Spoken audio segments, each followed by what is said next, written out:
Hello, everyone. This is episode 26 of the RSS podcast. Our next guest is a really good friend of mine. We've played rugby together, we have lived together during university, and we have got some of the worst haircuts known to mankind together. Our guest is currently doing a master's in physiotherapy at the University of Birmingham, as well as continuing his stellar rugby career there. If he has not shown you his one highlight clip of a missed pass during a varsity game, then you are not from this world. His name is Cameron Bond. Hello, how are we? We need to get that clip up. I haven't seen it. Oh, don't worry, it'll be posted all over our socials. Reposted on his socials. Oh, mate. Mate, it's pinned at the top of my Instagram so you can see it straight away. Unreal. I haven't seen this guy in ages, and it's he's matured now. Indeed. Still laugh about the same things. He's a big golfer. I forgot to say that in the introduction. Big Oh, golfer. you golf? I didn't say big. I said keen. I've been playing for a year, but I am absolutely awful. Keen. That's He's all that featured matters. on a famous golfer's YouTube video. That's Pinned true. there as well. It's incredible. Yeah. So if just tell everyone a little bit more about you, anything that I missed out, what you were up to. Yeah, just tell the people a little bit about you. Shall I go right from the beginning? Yeah. How we met. So I went to the University of Worcester, did sports therapy. Chose to do sports therapy because I went through a bit of hardship being at sixth form. Went to play rugby at a pretty well-known school called Beach and Cliff, and had an ACL injury pretty early on. And at that point, I had no idea what I wanted to do. No idea for like aspirations in life, what job I wanted to go into. So we're sort of working through with Bath Rugby Academy staff that we had there.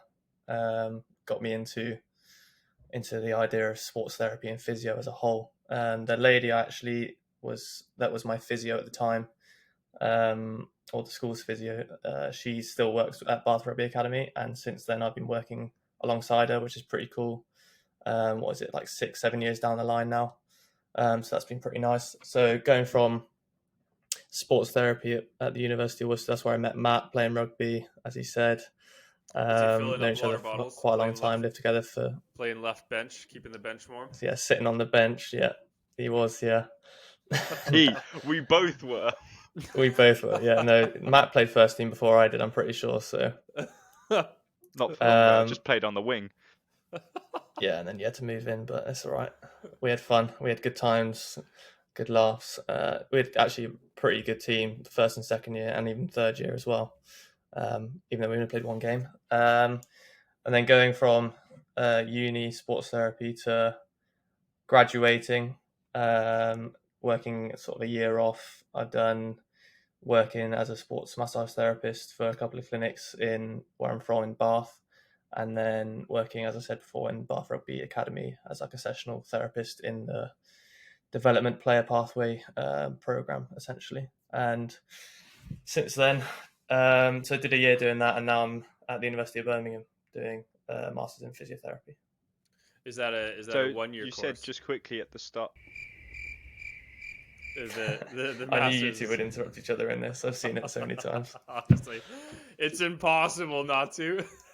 And then we just go so awkward, like, no.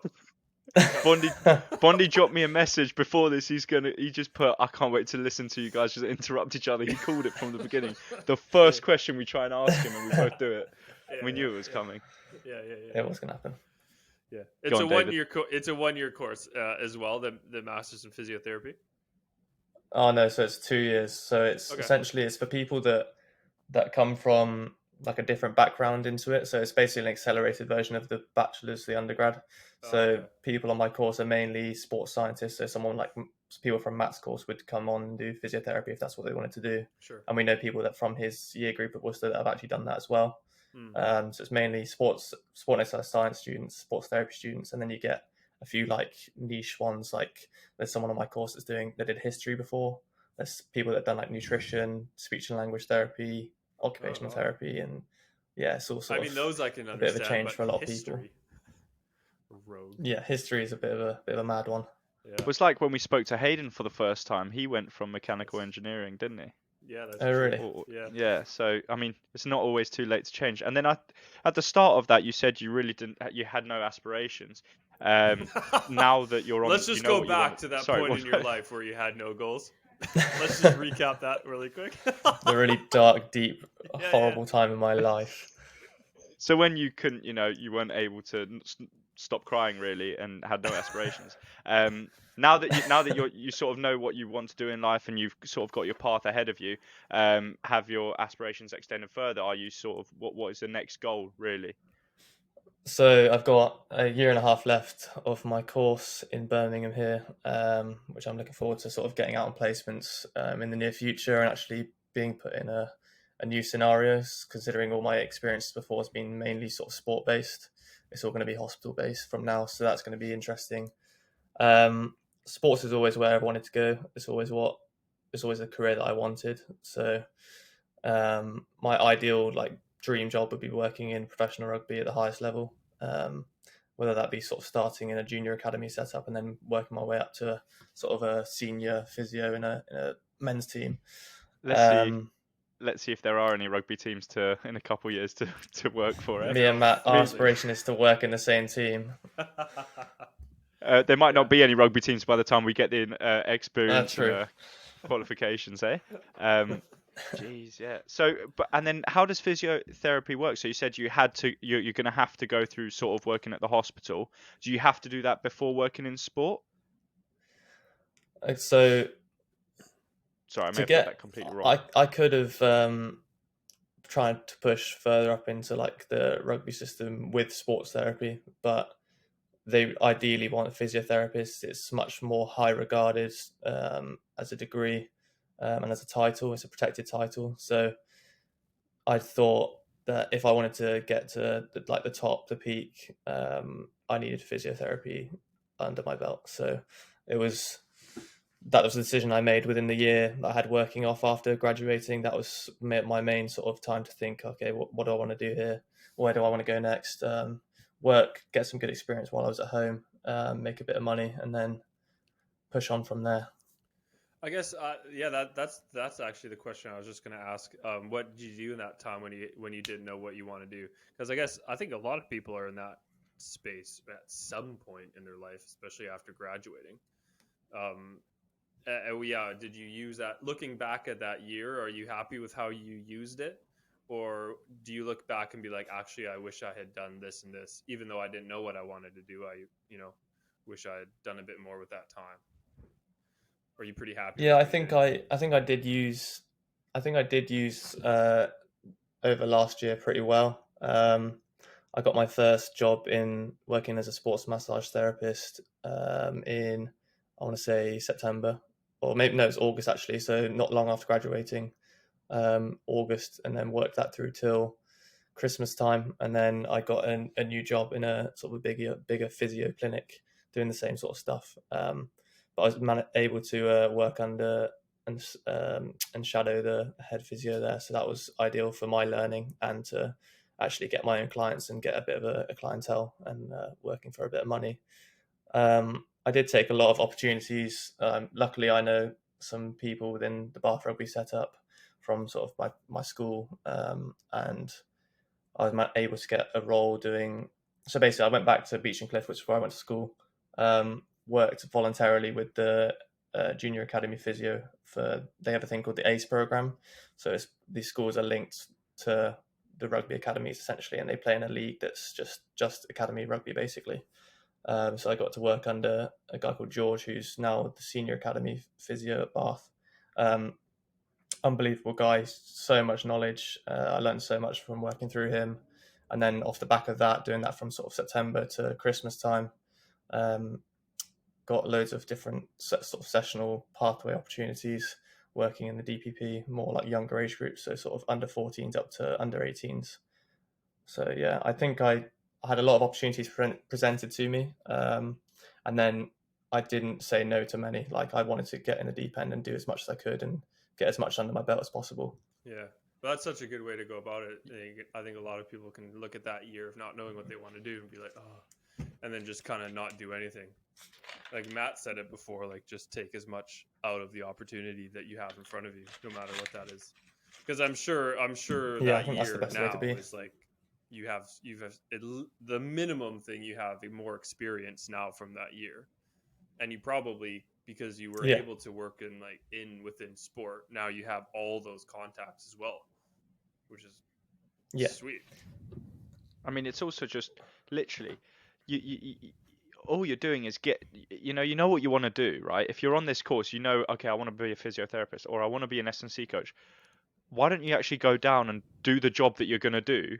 You're going to yeah, do it voluntary, but you know that. So just go down there. What you get exposed to is unreal. You're seeing all the theory that you're learning at the lectures put into practice, and you're learning even more on top of that. You get all it does is hone your skills and make you realize that you've got to think on your feet a bit more.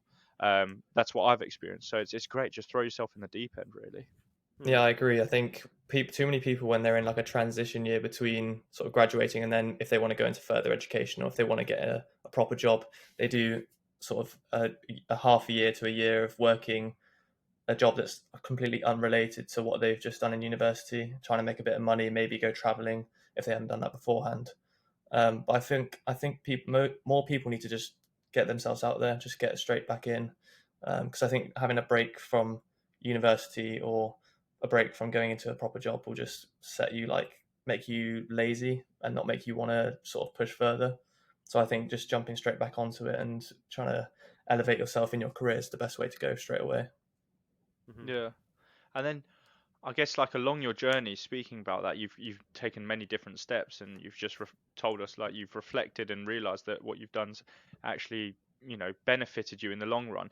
But were there any challenges that you've come across during at any points of those sort of pathway that you were along? I think the main challenge was for most people was the pandemic.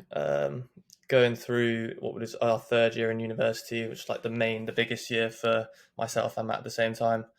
Um, Luckily, my course is very practical, so we under healthcare we managed to carry on practically just in full PPE, having to don the masks, gloves, apron, visor for every session. But if He'd we come didn't home do and we thought he was a serial killer wearing all that stuff. yeah, if we didn't do that throughout, I don't think I would be as well equipped as I am today with my skills. So I think it's worked very well, despite the hardship. Yeah, I mean, it's just, yeah, I remember the pandemic. It was like on our course, we had to do online lectures, and I just remember Noisy and I sat in our own little university room, sat next to each other, listening to each other's computer going at the same time. When it was just shame. It was a shame because that was a year when we would do our placements as well. So instead of say we had opportunities to work with Worcester Warriors, for example, but that fell through because COVID hit and they weren't really bringing anyone else in. They had only one spot, or they didn't have any spots at all. Um, Now the club's underground, which is a shame, but we move on. Um, but yeah, like I think it screwed up a lot of people's plans. Um, but yeah, that was a major challenge. And then right now, can you foresee any challenges that you may face that you are able to tackle whilst at university? So say, try to give an example. Um, like say now that there's say Worcester have fell through, Wasps have Yeah, fallen through, and there's talks of Cardiff Rugby falling through. Those people have already got experience in Premiership clubs, but they won't have jobs anymore. So then they'll go maybe to the lower sections. Maybe look at academy jobs where you could have the possibility of going through, but now it's going to be even more difficult because so many higher qualified people are looking for those less qualified jobs, which puts sort of me, you, the people who've just started out as graduates, putting us not out of work, but out of an opportunity to learn further. yeah. I th- I think the whole thing with these rugby clubs collapsing, it's not just sort of our end of it. It's so many people. I watched. I think it was Jack Willis said about when Wasps folded, there was like over 100 people behind the scenes that lost their jobs essentially, went made redundant.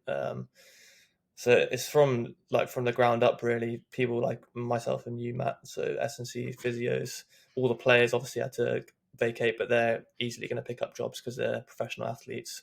All these coaches that may have to jump into different roles, go into lower levels, not get a paycheck essentially. They might have to forfeit that, and negatively affecting their families as well, because they might be the provider for the whole family, and I think that just Yeah. negatively affects everyone really.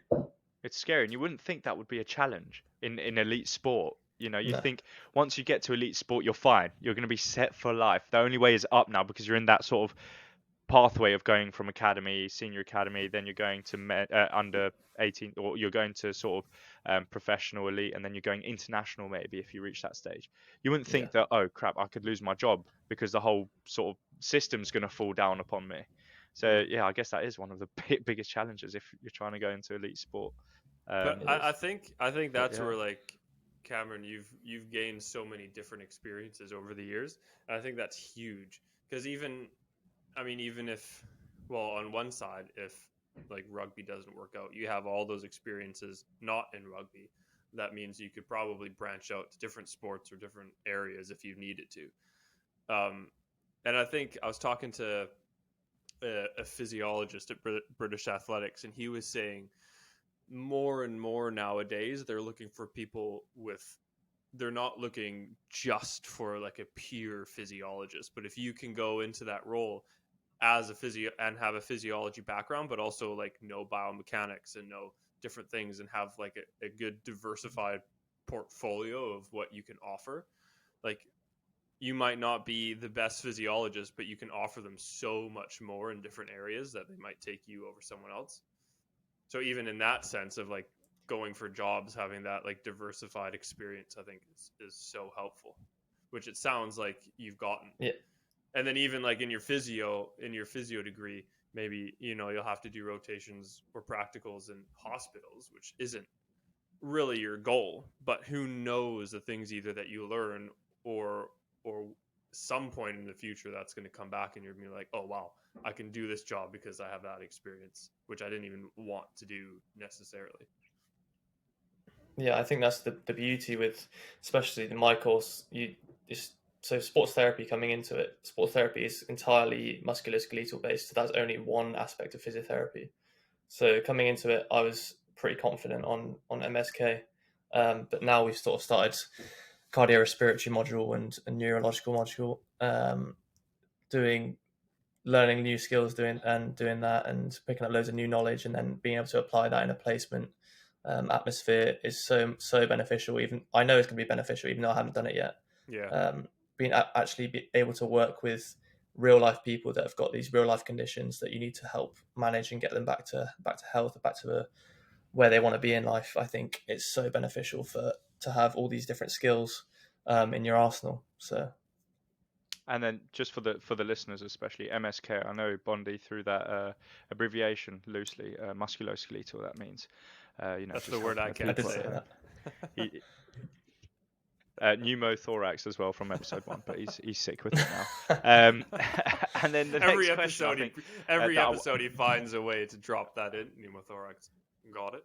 mate, it's okay. He just Bondy, knows everything, doesn't he? Yeah. Bondy knows everything, so you're making fun of my nose now. Crazy. No, That's mean. A guest insulting the host. That's okay. That's crazy. Yeah. we're both in the So, same boat, so Yeah. jeez. um, so, and then the next question, just going along with that, sort of talking about your gap year. I just wondered because a big thing about working in sport as a coach or a physiotherapist or a S&C coach is working within that interdisciplinary team. You learn about it well, I learned about it a lot in my course.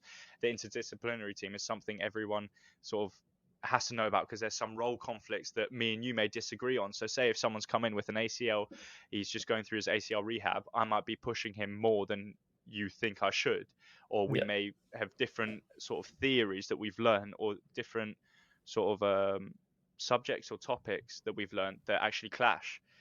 So like how was your experience working within that interdisciplinary team? I think it's been beneficial so far. So I'll go back to sort of when I was working in clinics as a sports massage therapist. I was working mainly with physiotherapists, so they know a lot more than me. So I just listen to what they're saying, mainly through I was sort of shadowing, but also treating at the same time. So I was sort of whoever was the client was getting basically a double session there. Have me and my manager was called Stuart, doing like treatment at the same time. So that was lucky for them. but like learning on the job sort of thing, and they didn't mind that at all because they were getting basically double the treatment for the same price. So working with people that know a lot more knowledge, I think is beneficial because you learn so much more. And then if you then translate that to sort of the rugby academy atmosphere, you've got countless amounts of coaches, like the development player pathway or the DPP. You've got all of these schools in this local area. They all have an assigned coach that works for the academy that also works in the school. And then when you come with these festival days to come together, there's, I'd say, like 20 coaches at one session at one festival day, spread across maybe 6 to 10 teams.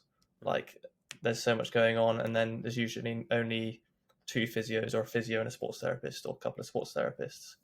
But yeah, I think coaching not so much doesn't really translate to physiotherapy, but knowing how to coach and knowing good cues for players, I think is quite ideal to know as well, because you can also spur players on and tell them that they're doing good, keep them going and keeping them positive through their playing career. I can tell you've been shouting on the sideline, innit? Sling it wide, miss pass, give it a miss, give it the Bondy miss pass, give it the Bondy miss pass, screaming on the sidelines. Brilliant. But yeah, well, it's the thing about coaching that's, my role is, deliver and create programs. Obviously, it's not just that, but there's a select few roles and responsibilities that you always see highlighted on a job proposal. And what I found is, working now in a coaching environment, I found that it just does not limit to just those roles and responsibilities. As a physio, when a player is injured, you actually learn so much about their life. You can find out what makes them tick, what their dislikes are. You can find out how to actually, you become sort of not a counselor, but you become someone to talk to, like a friend, that you can help them in also mental areas. And I was wondering if you've experienced that working within the Bath Academy, or you witnessed, say, the actual physio have those relationships with the players, or yeah. Yeah, I think once you're, I mean, not necessarily, especially for me, considering sort of more sessionally I was working, so I didn't necessarily see the same players continuously over and over again, but definitely when you're working a bit higher up. So the guy George I was working with, who was the junior academy physio at the time, he'd have a great rapport with all the players. He'd get to know them so well because he'd be working with them almost every day for loads of weeks basically, and sort of especially when players are injured and they're in rehab and sort of doing more like one-on-one sessions, or like there's a injured group session, you definitely get to know players a bit better and get to know, like you said, what makes them tick and sort of how they're getting on in their social life and school and all that sort of stuff. And trying to keep them on the right track is definitely something that you can help with, and keep them persevering to get back to where they want to be and get back being fit and back on the pitch. To go back to what you're talking about, like being around different people that know more than you. I find it interesting that you mentioned that, because today I had over the last couple of days just talking to my supervisors at uni, and we're trying to decide on different parts of like my first study. And I talked to one person, like one of my supervisors, and he says one thing. I'm like, oh yeah, that's like really, that's good points. Da, da, da. I agree with that. And then today I went and talked to the other supervisor and brought up the same points, and he had a different view on it. Like one's a neuromuscular physiologist, and then the other is a biomechanist, and have two totally different views. I'm like, oh yeah, that's actually a really good point as well. But then like at some point you have to make up your mind of like, what am I going to do, or which side do I maybe agree more for whatever reason, or like taking all that information in and then coming up with my own opinion on it. And so I'm just like curious of how has it been, because you're kind of in that same stage where you have all these people around you that know so much, right? But eventually you're going to graduate from as a physiotherapist, and you're going to need to have like your own formed ideas, or forming your own ideas from all those inputs. So just interesting that you said that, and just wondering if you've noticed that as well, and maybe how you've noticed your own like opinions or views either change or like become more concrete in one direction, or whatever. Yeah, I think you've got to be open to and sort of have an open mind and take as much information as you can. I'd still say take everything with a pinch of salt. Do your own sort of background research into it, because you can't necessarily trust everything that everyone says. Something might work for some sort of like, we'll just go, some sort of technique might work for someone and might not work for someone else. It might be down to preference. It might be down to, oh, this is the way I was taught, but it can be taught differently. I think, yeah, just sort of solidifying what works best for you and what you think is going to provide the best outcome. I think that's the main aspect of what you're trying to say there. Yeah, yeah. It's just interesting because like we go from being students to then being like professionals, or like students, now young professionals, and then professionals. And like at some point, at least in my context, as like a PhD student, at some point I need to be the expert like in my PhD, because it's like otherwise I'm not going to pass, right? So at some point I need to go from like taking, not that I stopped taking in knowledge, but at some point I need to like turn all those inputs into like my own output. So it's just like this interesting transition between like being a student It's and quite learning to like, it's quite scary, isn't it? yeah. No, because Yeah. I always look at jobs and I'm like, I do have the qualifications for this, but do I have the experience? Like, say if I did get it, I wouldn't want it because I know I just wouldn't. I don't have enough knowledge, or I don't have the capacity or confidence within myself to actually just go in there and do the job that I would need to. It's quite scary to sort of understand the position you're in, and if you're comfortable with actually making that change, though. You just got to be Yeah. really, really honest with yourself and where you are in life currently. Oh, it's got deep. Where are you in life? You got to be really honest with yourself, though. I think that's why sort of university courses that do sort of work-based placements, whatever aspect of education you're in or what course you're doing, I think that's why they work best, because they do give you that real life experience and you can't take away from that at all. Because something you get taught and you work on with your mates. So from sort of my background, you work in a clinic room with one or two of your friends essentially, and you're doing techniques on them or learning stuff with them. Does not translate to a real life person because you don't see the same things. You don't. Everyone's different. All these different body types, different sizes of people. Yeah. It does not Yeah. correlate Yeah. at all. You're palpating athletes. You're like, oh yeah, fibular head, right there. ASIS, boom, right Well, there. I mean, you start with someone, and we'll give these people fake names, but you start with someone James Noyce, and then you go to someone like Patrick Smallman, and those are two very different people that Bondy will know. One of them's Do they watch this or no? I probably Paddy probably won't, but Noisy might. I will tag Noisy, I guess.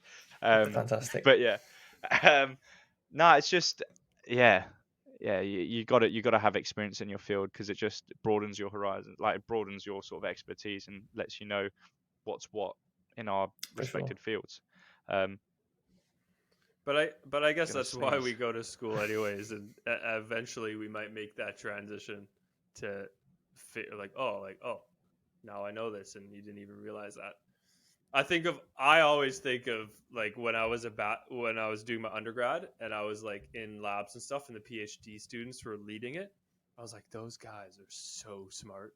Like I genuinely thought I could ask them any question under the sun and they would know. And now I'm like teaching undergrads, and I'm thinking, please don't ask me questions. It's like That's unreal. bro. You know? Thing is, once you get all these years of experience, what do they say? It takes 10,000 hours to become an expert at something. Yeah. So that comes from experience. The more years you've got behind your belt, the more you're going to know, and the more you're going to be able to like reel off answers like this, especially if you're getting asked questions like that. Yeah. I think that's the best when people ask you questions. Go ahead. There we go again. No, as in, like, I was just saying, like, it's, bro. that is true. Or you can come work with me. We'll go seven oaks together. But the most important, I think, like Bondy said it there, like people asking you a lot of questions makes you actually makes you want to know not want to know your stuff. Makes sure that you actually know your stuff. Makes you understand that you have to justify why you're doing stuff or why you're prescribing stuff. So it is really important, and at the end of the day, it may be the worst experience when people ask you a lot of questions, but it helps you massively because it keeps you honest with what you know and what you're actually missing out, and it's instant feedback at the end of the day. Yeah, and I Um, think I just make sure that if someone asks me something and I don't know what the answer is, I will 100% be searching that. Like I wouldn't be able to forget about it oh like yeah, until I oh know what it is. oh yeah yeah. It is cool though. I think um, often as well we forget that you don't really realize what you learn until you use it. And like for me, I don't feel like I know that much, but that's just because I'm used to my knowledge that I have.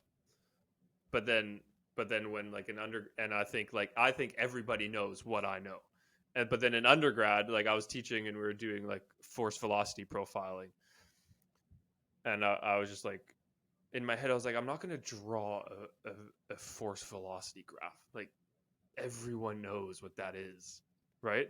But then I drew one, and they're like, oh yeah, like what's that? I was like, oh, you know, and it's cool, like looking back and be like, oh wow, like I have something valuable actually to tell these people.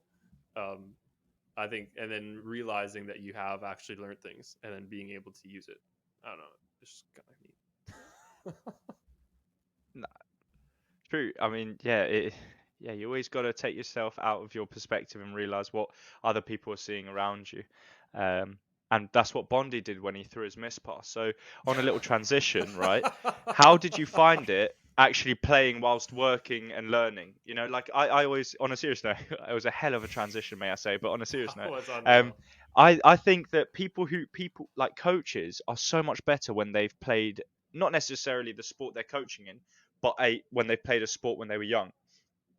I'd love to see the actual data and see how many people have played sports that actually turned out to be coaches. But I feel It's like got to you're be able, close to yeah. 90%, if not more.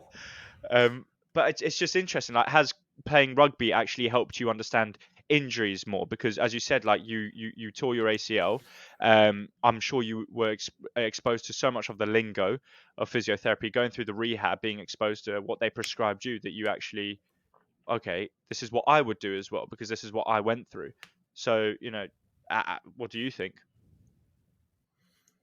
Yeah, I think playing rugby as well as sort of working in the career that I'm in, you do tend to see a lot of the similar injuries popping up, and you do get to learn more about it and how to treat it and all the different things like that. I think as a player as well, not necessarily someone like me, you do learn a lot about the injury if you're going through a rehabilitation, especially like a big one like an ACL or anything other sort of large injuries that take lengthy time out. You do learn so much more, and I think that's what intrigued me about it to start with. That I was going through a brand new experience. I was injured for 13 months. I didn't play. I just gained loads of weight. Just became a little fat boy.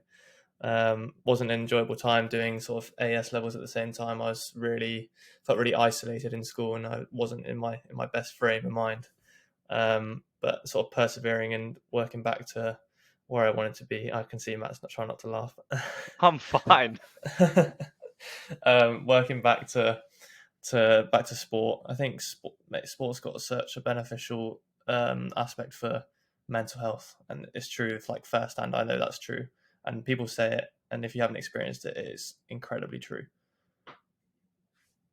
No, I mean, yeah, it's a very agreeable thing. What you just said. Wow, that was a hell of a sentence. Did anyone hear that? Was it just me? That's a very agreeable thing. What you just said was sick. No, I mean, yeah, mental. I mean, through my most stressful times. I mean, doing IB. I remember my dad, pressed me to actually carry on with my sport, even though it would take away time from studying. He pressed me to do sport, and that actually helped me deal with the stress so much better. It helped me sort of control my emotions a lot more. And yeah, going something as simple as going to the gym. I mean, we'll probably do a podcast on this in the future. How important is exercise on someone's mental health? And the clear answer is very important. Um, but yeah, and just sort of sticking onto the topic of playing whilst learning and working, do you think it isn't, and this can be for you and David, just an opinionated question. Do you think it is important to understand the sport you're working in? So say, David, you're working within British athletics. Do you think it's not important in sort of a needs analysis wise, because you obviously need to know that, but just sort of the lingo. So say Bondy, you start working in swimming or football, just say you start working there. you need to know sort of what the best times are. You sort of need to know, what technique you're looking for, or just like little lingo, like football. A bit of the lingo. Do you know, like getting involved with the banter? Wow, this is a stretch, hey, but I hope you guys understand my question. Um, Yeah, I but you get what I'm understand getting you. across. Sick. Yeah, I think it's incredibly important, especially if you're going into more of a sort of a foreign sport that you haven't really had any experience in. Because if you don't know anything about it, how do you know what you're working to get towards and what goals you're trying to achieve? I think it's very easy for me to say, "Oh, I want this player to be back on the pitch in 3 months' time with their strength in let's say their right quad strength is equal or more than the good leg, the left leg." And if you go into say something like swimming, I wouldn't have a first clue of time what's good in swimming. I'd have a very limited knowledge on sort of technique and stuff like that. But if you put me in a swimming pool, I am dying. Like I can swim, but like if I'm at sea and I get in a rip on Bondi Beach or something like that, I'm gone. Bondy looks like a shark when he's swimming around because his nose is like this. Oh, you're one to talk, mate. Oh. Oh, I've got to stop insulting guests. I'm making this like a little streak right now. But every time you lie down in bed, Snowdon isn't the tallest mountain in the UK anymore. I think it's so important too, even if it's just like for relating to the people that you're working with. Like if I'm working, that's what I'm trying right now is like just to get a grasp of the different events and the like benchmark times that are good at those events. Because if I'm like testing an athlete in like a physiologist role and they come in and I'm asking them like how their week was and they say, "Oh, I ran this time last weekend." I'm like, "Whoa, yeah, amazing!" And they came last, and it was terrible. Like it's like first of all, just awkward, and Yeah. like I can't build a relationship with that person because I don't know how to relate to them. So It's even as simple as watching the sport. Do you know what I mean? So say like football, oh, you walk in and someone's got an ACL that they're doing the rehab and you're like, "Oh, did you watch the Chelsea Liverpool game? That was tough, wasn't it?" It starts a conversation. You're sort of building a relationship with the player. You you sort of showing them that you do understand the sport that they're in, and that yeah, you're up to date with everything. So yeah, they feel more comfortable with you, and it's an easy icebreaker, isn't it? At the end of the day, but don't talk Yeah, too much. 100%. Don't go into the depths, and next thing you know, you're just chatting absolute waffle to them. Um, but Yeah, yeah, I think if they're comfortable, if you can have good conversations and they're comfortable, I think they trust more of what you're going to tell them to do. I think that really puts their mind at ease. Otherwise, they're going to be like, "Who's this guy telling me what to do? Does he really know what he's talking about? Is he going to put me at risk?" I think you've and got they to won't build give you this the time of day. relationship. Not at all. Not at all. You have to build this relationship with all these players that you're working with, whatever the sport may be. Yeah, I mean, yeah, and I guess a good last question to end this off would be, what would you say to someone who's just started out on their sports therapy course or sports Do massage? as much experience as possible. Say yes to every opportunity. Apply yourself during your course because I think sort of honing your skills in early on will benefit you much more in later life. Um, as much as you pick up more beneficial skills along the way, I think the basics are very important to get down and to know a lot of it all about it. Sorry, that's what I'm trying to say. And know your anatomy and physiology. I think that's a big thing as well. There you go. All right, Bondy, time for some quick fire questions. You said you were looking forward to this. Let's see. Let's go. Where are you from, nationality wise? I am, I'd say British because I've got the mix of all four. So Oh, so who do you think is going to win the Six Nations? I'd say Quick. Ireland are going to win the Six Nations. Who do you want to win the Six Nations? England, but it's not possible. There you go. Biggest thing on your bucket list. What's the top thing on your bucket list? Work in rugby in Australia or New Zealand. Oh, have you ever surely won? not work somewhere. That's the top thing on your bucket list, to work somewhere. Well, go to Australia or New Zealand in general, but work there would be sick. Working in rugby There there, you like go. Super Rugby is like Yeah, unreal. that's true. Oh yeah, bro. Have you ever worn socks with sandals? Do sliders count? No, good no, question. sandals. No. Oh, what quote resonates with you? Winners never quit, quitters never win. Ooh, Vince Lombardi. it's a good one. Jeez. And then last one, what is your deepest fear? God, that's not really a quick fire question. It's where you got to know that. It's where you got to know that that quote from Coach Carter off by heart.